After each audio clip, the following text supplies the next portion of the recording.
Ahead of his official return to professional tennis for the Western and Southern and US Opens, Novak Djokovic has addressed all of the drama during the coronavirus quarantine, which includes his vaccine comments and the Adria Tour positive cases. The world number one addressed these topics and many more during a Zoom call with the New York Times' Christopher Clarey.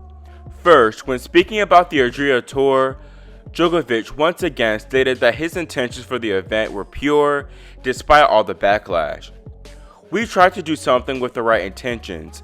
Yes, there are some steps that could have been done differently, of course, but am I going to be then forever blamed for making a mistake? I mean, okay, if this is the way, fine, I'll accept it, because that's the only thing I can do. Whether it's fair or not, you tell me, but I know that the intentions were right and correct. And if I had the chance to do the Adria Tour again, I would do it again. I agree, things could have been done differently with the nightclub. The sponsors organized, they invited players. We felt comfortable. We had a successful event. Everybody was really happy and joyful. We've done everything they asked us to do, and we followed the rules from day one. When someone from Australia or America looks at what was happening in Serbia, they're like, oh my God, I mean, are you crazy? What are these people doing? So I really understand. I don't think I've done anything bad, to be honest," he continued. "I do feel sorry for people that were infected. Do I feel guilty for anybody that was infected from that point onward in Serbia, Croatia, and the region? Of course not. It's like a witch hunt, to be honest. How can you blame one individual for everything?" This last little paragraph caused a bit of uproar on Twitter, seeing as though Novak apologized for holding the event a month ago. I do agree with him in that it wasn't fair to place the sole blame on him, as these players voluntarily made the trip. As we know, this virus hit close to home with Djokovic literally, as both he and wife Elena were two of the numerous individuals that tested positive. Going more in depth on his contraction, Novak said that his coronavirus symptoms were mild, lasting 4 to 5 days. He said he had no fever, but did have fatigue and some loss of smell and taste, and sensed some loss of stamina when he initially returned to practice. "I've done a CT scan of my chest, and okay, everything is clear. I've done several tests since my negative test for the coronavirus as well before coming to New York," he said. "I've done my blood test, my urine test, my stool test, everything that I possibly can. I'm obviously doing that prevention anyway, but of course now more than ever, because we don't really know what we're dealing with. I think this is a huge transformational phase for all of us on this planet, and I think maybe even the last wake-up call." As I previously reported, Novak was never 100% set on playing the Open and was close to withdrawing. "I was very close to not coming," says Djokovic, who said he decided to go to New York only after players were given guarantees by European governments that they wouldn't have to quarantine when they traveled to Europe after the US Open. "There were a lot of uncertainties," he said, "and there still are. Yeah, a lot of things that are not really clear." He continued to say, "I want to play. I mean, that's why I'm here. I am personally not afraid of being in a risky, dangerous health situation for myself. If I felt that way, I most likely would not be here. I am cautious, of course, and I have to be responsible and of course respect the regulations and rules and restrictions as anybody else, but things are unpredictable. Anything can happen in the tennis court or off the tennis court."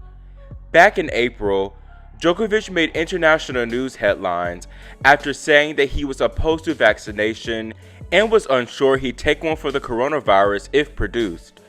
Novak, however, says that his own experience with COVID hasn't changed his opinion. "I see that the international media has taken that out of context a little bit, saying that I am completely against vaccines of any kind. My issue here with vaccines is if someone is forcing me to put something in my body that I don't want. For me, that's unacceptable. I am not against vaccination of any kind, because who am I to speak about vaccines when there are people that have been in the field of medicine and saving lives around the world? I'm sure that there are vaccines that have little side effects that have helped people and helped stop the spread of some infections around the world." He later questioned the effectiveness of a coronavirus vaccine, saying, How are we expecting that to solve our problem when this coronavirus is mutating regularly from what I understand? Quickly jumping in here, I find it interesting that now Novak is saying that he isn't against vaccination of any kind, but in the Reuters article, he explicitly stated that he's personally opposed to vaccination. Maybe Reuters took that out of context, but still, someone isn't being totally honest here. A lot of people have brought up the point that since the US Open is missing quite a few top players, its meaning diminishes. Djokovic gave his thoughts on that viewpoint, totally dismissing that notion. It is strange, because Roger and Rafa are legends of our sport, and with or without crowds, they are going to be missed a lot, Novak said. He insisted, though, that their absence, and that of 8 other players in the men's top 100, did not diminish the significance of this tournament in his opinion, because, quote, a supermajority of top players will be there. One of the reasons why I keep on playing professional tennis on this level is because I want to reach more heights in the tennis world. I cannot say it's the main reason why I'm here, but it's one of the reasons, he said. First of all, I have to think about myself and my health and my fitness and whether my team is okay to be here. Once that is checked, then I of course also felt responsible as a top player to be here. It's important for our sport to keep going.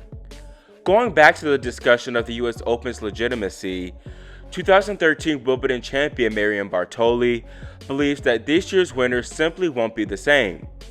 I think the player himself or herself who will win the US Open under these circumstances will know that they didn't really win the US Open, she told tennismanagers.com. You can't really say that you won a Grand Slam when you have 20 out of the top 32 players not coming, for example, if that is happening. You know it is just a regular tournament that you won, and you are happy that you won, and you are happy that you have been able to get through all the difficulties and you navigated through all of this, but you can't really call it a Grand Slam when there's that many people not showing up at all. Much of tennis Twitter saw this and turned the tables on Marion, pointing out that she didn't face a single player inside of the top 15 during her Wimbledon run. While there were a lot of upsets in that tournament, I side with tennis Twitter on this one and say that this US Open's legacy shouldn't be diminished. Like Chrissy Everett said, if anything, more recognition should be given to this year's victors after winning this slam under these extreme conditions. Moving to our last topic, ATP players Guido Pella and Hugo Dellien were forced to withdraw from the Western and Southern Open after their physiotherapist Juan Galvin tested positive for coronavirus. According to the tournament, they were in close and prolonged contact with Galvin, which apparently is someone that's been with you longer than 15 minutes. This entire situation put Pella and Dellien in jeopardy in competing for the US Open, as they are supposed to quarantine for 14 days, but the tournament starts in 12. Spanish news site Marca reports that players are not happy with Pella and Dellien being removed, as they believe that players would only have to withdraw if they shared a room with an infected individual. Novak Djokovic is even reportedly collecting signatures for both players to be included in the tournament. This situation is tricky because while I feel that if they both test negative, they should be allowed to play, strict precautions should be in place to ensure everyone's safety. That's all for this video, and let me know your thoughts on Novak's New York Times interview. Do you agree with him and believe he didn't do anything wrong? Also, how do you feel about both Bartoli's statements and the Pella-Dellien situation? Leave your thoughts in the comment section below, and subscribe and click the notification bell so you're notified whenever we post new content. Thanks for watching, and we'll see you next time here on Grand Slam Tennis News Today.